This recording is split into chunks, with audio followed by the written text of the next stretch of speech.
আমি আজ বিকেলবেলা একজন দিদির পোস্টে কমেন্ট করেছিলাম।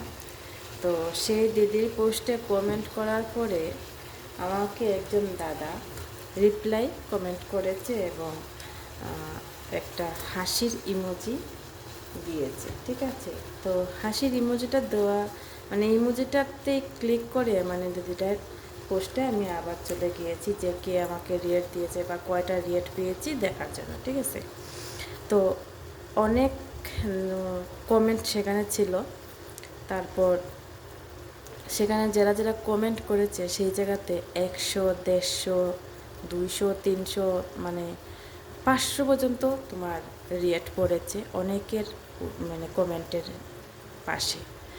তো সেই জায়গা থেকে একজন দাদাভাই আমাকে কমেন্ট করেছে যে মাত্র 2টা রিয়েট। তো কথা হচ্ছে আপনার পোস্টটা কখন কার সামনে নিয়ে যাবে ফেসবুক ছাড়া আর কেউ কি বলতে পারবে? আমার সামনে যখন এসেছে পোস্টটা তখনই তো আমি কমেন্ট করব, তাই না? তো এইরকমও মানুষ থাকে পৃথিবীতে।